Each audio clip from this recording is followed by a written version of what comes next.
Hi, folks. Welcome back. Now, we all know Democrats are still pretending to be the resistance while they control everything about your life, and increasingly so. See, every week, it's like watching a cult argue over who gets to hold a gun pointed at the public's face. Case in point, the newly elected communist mayor in New York City, Zohran Mamdani, delivering his "We will usher in a generation of change" speech like Fidel, or like he's auditioning for the role of Imam in a Democrat-funded theocracy. Forget separation of church and state. These jihadists are busy merging mosque and Marx. I mean, this guy isn't focused on running a city, folks. He's founding a movement where government is God and dissent is heresy, punishable by death. Meanwhile, over here in California, Gavin Newsom sprayed his virtue signaling all over the place, saying, "Mindful," as he warned us Trump doesn't believe in free and fair elections. Sure, Gavin, you're literally the guy who just stripped Californians of their voting rights. So all of a sudden, I guess you're Mr. Democracy in some universe. U.S. House maps, and we can make a projection in California. The polls are closed as of now, and CNN projects the Californians have indeed voted yes on the state's newly drawn congressional district map, aiming to help Democrats win an additional up to 5 U.S. House seats in the 2026 midterm elections in 1 year. That's got to be a world record, folks. It took CNN less than half a second to call the election. Now, Democrats will tell you they don't rig the process, but you can't watch something like that and not wonder, how do they count, verify, and certify millions of votes faster than it takes to literally sneeze? Obviously, CNN isn't literally counting ballots. They're projecting outcomes based on, I guess, some data that they got that we don't have. But that's exactly the point, folks. What used to be journalism has turned into performance, an illusion of certainty designed to shape public perception, not actually report reality. The network doesn't wait for truth and manufactures consensus, reinforces the idea that Democrats already won, and that resistance is futile in this authoritarian regime. This is how propaganda works in real time, folks. Speed over substance. And it tells you everything about today's America, where our media no longer informs citizens but conditions them, turning elections into reality TV, where the ending is written before the votes are even actually counted and certified. He said this election was rigged, and he's moving to look for criminal prosecution and investigations at the Department of Justice. He is not screwing around. So tonight, I'm proud, but I'm very mindful and sober of the moment we are living in. Donald Trump does not believe in fair and free elections. Period and full stop. It is insanely ironic that Gavin Newsom would oversee what looks like an election being stolen in real time and then turn around and say Donald Trump doesn't believe in free and fair elections. That level of hypocrisy is almost impressive, to be honest. It's even more insane that he's doing this in the same election where Californians are literally being stripped of their voting rights through Prop 50, where district lines were redrawn to guarantee more Democrat seats and silence any sort of opposition. The levels of disdain Democrats have for the American public have never been higher, folks. They hate you. They hate accountability. They hate competition. And they hate the idea that you might actually think for yourself. To people like Newsom, voters aren't citizens. They're pawns in his endless campaign to fight Trump and protect the machine that keeps him in power. And he'll use you, discard you, and step over you and your rights with that slick smile. If that means one more headline, one more seat, or one more illusion of democracy under his control. Next year is the 250th anniversary of the best of Roman Republic, the best of Greek democracy. This fundamental notion of a system of checks and balances. Which you just stripped. A popular sovereignty. The rule of law, Mr. President, the rule of law, not the rule of dawn. And I hope it's dawning on people, the sobriety of this moment, what's at stake. This dude keeps repeating the same talking points over and over and over again, like he's hoping if he says rule of law enough times, people will forget how often he's trampled it. And sure, he's probably focus grouping every line and getting a few polite claps from the Democrat base, but anyone with a shred of common sense sees straight through this act.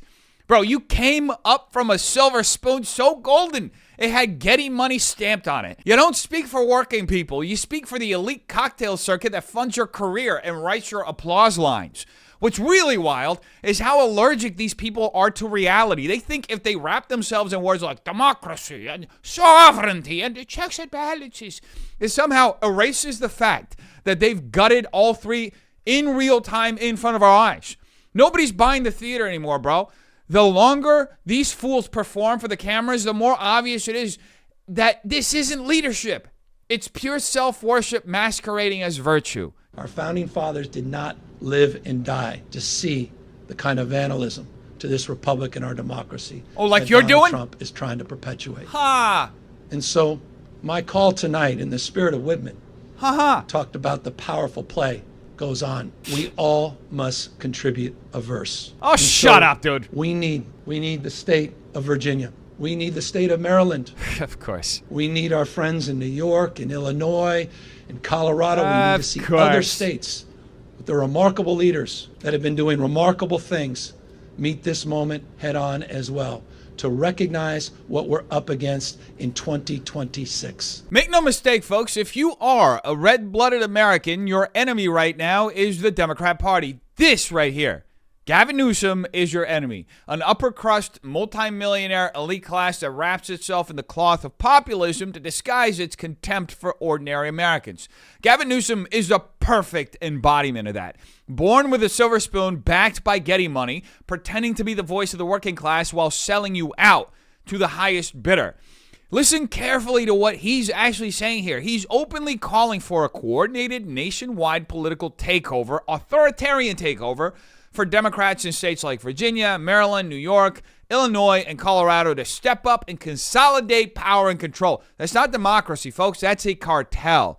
This is the same man who pushed policies in California that gutted local control, weakened parental rights, and handed more power to unelected bureaucrats, now bragging about exporting the same system nationwide. Gavin Newsom has a plan, in the words of Nancy Pelosi, and the plan doesn't involve you. The plan, in fact, involves silencing you. He doesn't want citizens. He wants subjects in his communistic, feudalistic regime. He wants you to shut up, pay up, and watch quietly as he and his friends reshape America into a one-party Venezuelan state. And I want to thank my wife, who reminds me every single day that this is about those that feel alone, those that feel isolated, those that feel an anxiety and a stress that they never could have imagined in their lives. This was about saying to them, we have your back, we see you, you matter, we care. And I'll just say this, I'm confident as we move forward into 2026 in this country, the best is yet to come. Thank you very much. This greaseball will deny up and down that he's running for president, but he is absolutely running for president, folks. And it's never been more transparent. It's also never been more transparent that he actually hates his wife. He gives this speech about compassion and empathy and then walks off stage without even hugging her or acknowledging her. He just turns his back and leaves her standing there, looking around like she doesn't even exist. This is really the person he loves? I guess he can't get the thought of his wife with Harvey Weinstein out of his head. It's truly bizarre to watch, but also very revealing. The whole thing feels like a metaphor for who Gavin Newsom truly is. A man obsessed with appearances, allergic to authenticity, and completely disconnected from the reality the rest of us live in. Everything about him is just pure performance. The empathy lines are rehearsed, the hand gestures choreographed, and the sincerity purely non-existent. And this is the guy the Democrat machine is quietly grooming to run America in 2028. You can't make this up. They're going to lose. But that's not where yesterday ended, because what happened in New York was truly shocking to everyone, including the communists. Done. What do you think it means that this guy ran as a socialist and anti-communism didn't work to stop him? That's big. Yeah, I think we are in the heart of the imperial core. This is the country that defeated the USSR, unfortunately. And the reality of the matter is, there's a lot of antagonism. There's no class consciousness in the United States of America. It's one of the things that I try to address every day with my commentary. And I will say this, the conditions have deteriorated so much that everyday Americans, in spite of their lack of class consciousness, are finally arriving at the conclusion that perhaps there is an alternative out there. There is an alternative that focuses on them as opposed to the interests of the billionaires and the millionaires, as opposed to the interests of the capital owners. And I mean, you can't help but notice that. You can't help but feel at least a little bit of excitement around that. I'm watching this, and look, folks, I can make a dozen quips about Hassan Piker, Hamas Piker, saying it's a tragedy that America defeated the Soviet Union. But the truth is, there's literally nothing funny about this. This is where the mask has finally slipped. Communism has been a virus on humanity for over 150 years, leaving behind more than 100 million dead and countless nations broken. And yet, instead of being stamped out, it mutates, adapting into the language of equity, class consciousness, and social justice. What used to be a Cold War fought abroad is now a Cold War being fought at home, inside our schools, our culture, our media, and our politics. The same ideology that once enslaved half the planet now cloaks itself in virtue and activism, cheered on by these retarded influencers like Hamas Piker and embraced literally by elected officials like AOC and Zohran Mamdani. They euphemistically call it progress, but it's regression dressed up as a revolution. This isn't just another viral moment, folks. It's a warning. The culture war is the new front of the Cold War. And if we don't wake up, we're going to lose the peace our grandparents fought to win. And speaking of AOC giving communists lip service, here she is giving another form of lip service on TV. So many people who participated and were brought together by his campaign, because they were not just tasked with defeating a Republican. They were also tasked with defeating the old guard of the Democratic Party that essentially led us to many of the perils of this moment. So he had a two-front war to win, which is what makes his victory so deeply impressive. And I do think that this moment, a lot of people who are willing to talk about party unity when it serves them, but not party unity when it serves everybody, it puts those folks on notice. And I think it also puts folks on notice that we have a future to plan for. We have a future to fight for. And we're either going to do that together or you're going to be left behind. And I think that is not a partisan issue. It's not about progressive. It's not moderate. It's not liberal. This is about, do you understand the assignment of fighting fascism right now? And the assignment is to come together across difference no matter what. She literally just said a whole lot of nothing. You're telling me the Democrat establishment, the same one the Democrat Socialists of America have been trying to hollow out for years, is now just dead bones of a party? Is that really the victory lap here? I'm not surprised. Every institution these people touch eventually collapses under the weight of their ideology. They claim to be fighting fascism, but what they're actually doing is consolidating power, taking control of property, silencing dissent, and passing laws that strip away parental rights and individual freedoms. That's not anti-fascism. That is literally fascism, just rebranded with a rainbow flag and a clenched fist. Republicans want smaller government, less intrusion, more choice for you. Democrats want total control, and they want you to be grateful for it. What AOC and Mamdani are celebrating isn't actual liberation. It's just conquest. The old guard may be gone of the Democrat Party, but what's replaced it is something far more dangerous, a movement that preaches democracy while practicing domination, convinced that anyone who disagrees doesn't deserve a voice at all. Trump has long threatened to pull funding from this city. Good. We know that there's a plan to bring more ICE agents here soon. Good. And he's been very clear about the fact. He endorsed Cuomo last night in the 11th hour. Are you at all afraid of what that fight is going to look like in the coming weeks? Do you think Mamdani is ready to take on President Trump? Well, it doesn't surprise me.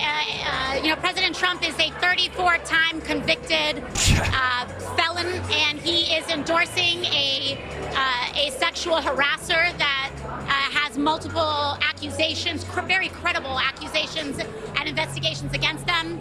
Birds of a feather, they flock together, and we have to understand how grave this threat is. We know that Donald Trump has not only been convicted of committing crimes, but that the Supreme Court has given him a blank check to continue to commit crimes while in office. So we cannot underestimate the threat and the danger of this moment, but we cannot respond to that threat with cowardice. We cannot respond to that threat with complying in advance. We have to respond to that threat with a strong, organized, cohesive, and strategic effort to fight for working families, rule of law, and civil rights for every American across age, ethnicity, gender, and geography. And I believe that we can do that. AOC is straight out of Central Casting, in case you didn't know, folks. She's a politician who talks like a revolutionary but votes like a corporate intern. She loves throwing around buzzwords like fascism and threats, but let's be honest, she's the one constantly fear-mongering, labeling anyone who disagrees as dangerous or criminal. She starts off with a bunch of lazy ad hominems. Trump's a felon. Cuomo's a harasser. All while pretending she's standing up for justice. It's ridiculous. The 34 felonies hoax she's referencing are bookkeeping charges, literally about how checks were recorded. This is how Democrats operate, folks. They criminalize their opponents, ignore their own scandals, and act like victims while holding all the power. Even the attack on Cuomo. The Me Too movement is dead, folks. Everyone knows Democrats weaponized it for politics and credibility points. These people are deeply dishonest, and they're burning down the last threads of public trust to cling to power. The reason the right isn't firing back with the same tactics is because we still have principles. Maybe too many for this kind of fight. But here's the thing. I've been on that side. I know how they think. I've seen the manipulation firsthand.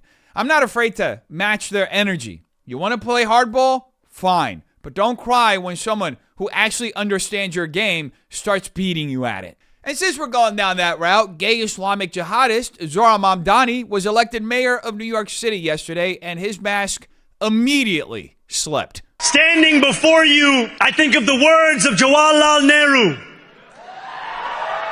A moment comes but rarely in history when we step out from the old to the new, when an age ends and when the soul of a nation long suppressed finds utterance. Tonight we have stepped out from the old into the new.